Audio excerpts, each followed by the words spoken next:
Hi viewers, welcome to Neyveli சமையல். நான் உங்க ஜெயந்தி. நம்ம இன்னைக்கு ஆலு மட்டர் கிரேவி எப்படி பண்றதுன்னு பார்க்கலாம்.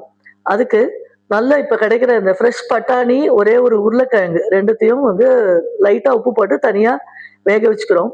சைடில் ஒரு பேன்ல கொஞ்சம் நிறைய நெய் ஊற்றிட்டு அந்த மசாலா வகைகள் எல்லாத்தையும் போட்டுக்கிறோம். பட்டை, கிராம்பு அது எல்லாமே போட்டுக்க போகிறோம்.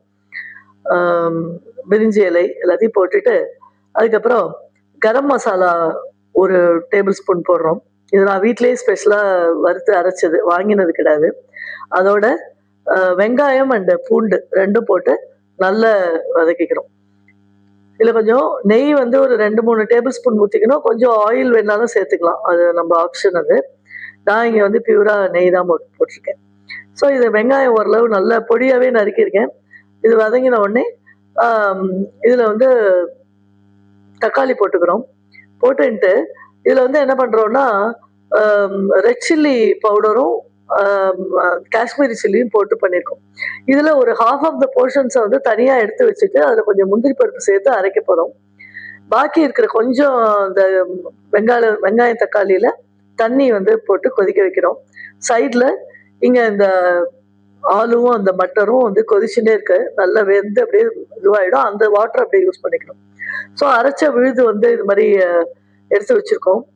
முந்திரி பருப்பு சேர்த்து அரைச்சதுனால நல்ல ஒரு ரிச்னஸ் கொடுக்கும்.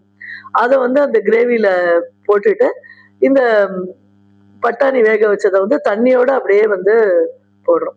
போட்டு நல்லா மிக்ஸ் பண்ணிவிட்டு ஒரு 5 to 10 minutes வந்து நல்லா அது கொதிக்கணும். கொதித்து ஓரளவு அந்த கிரேவி இதுவாகணும். உப்பு வந்து நம்ம வெங்காயம் வதக்கும் போதும் போட்டிருக்கோம், பட்டாணிக்கும் போட்டிருக்கோம். இப்போ சால்ட் அட்ஜஸ்ட் பண்ணி இப்போ கொஞ்சம் வந்து தேவையான அளவு சால்ட் வந்து இப்போ போட்டோம். ப்ளஸ் இது ஒரு க்ரீமி கன்சிஸ்டன்சி கொடுக்கறதுக்காக இதில் வந்து ஒரு நல்ல அந்த ஸ்கூல் பட்டர்னு சொல்லுவோம் இல்லையா, எல்லா பிராண்ட்லேயும் கிடைக்கிறது, அந்த பட்டர் வந்து ஓரளவு போடுறோம். இது ஆப்ஷனல் தான். இதுக்கு பதிலாக நெய் வேணாலும் கொஞ்சம் சேர்த்துக்கலாம், இல்லை ஒன்றும் வேண்டாம்னாலும் அப்படியே விடலாம். அது கொஞ்சம் இன்னும் கொஞ்சம் நல்ல அந்த ஹோட்டல் ஸ்டைலில் வரணும் அப்படிங்கிறதுக்காக அந்த ஒரு பட்டரை வந்து ஆட் பண்ணுறோம். இது மாதிரி வந்து பண்ணி முடித்தோம் அப்படின்னா சுவையான பட்டாணி உருளைக்கிழங்கு குருமா, இது வந்து பூரி, சப்பாத்தி எல்லாத்துக்குமே வந்து ரொம்ப நல்ல ஒரு பெஸ்ட்டு சைட் டிஷ்ஷாக இருக்கும். கடைசியில் வந்து இதில் கொஞ்சம் கொரியாண்டர் லீவ்ஸை போட்டுட்டு இறக்கணும் அப்படின்னா அருமையான ஆலு மட்டர் கிரேவி வந்து ரெடி ஆகிடும், ஹோட்டல் ஸ்டைல். ஸோ இதை வந்து ட்ரை பண்ணி பாருங்கள், ஷேர் அண்ட் சப்ஸ்கிரைப் பண்ணுங்கள்.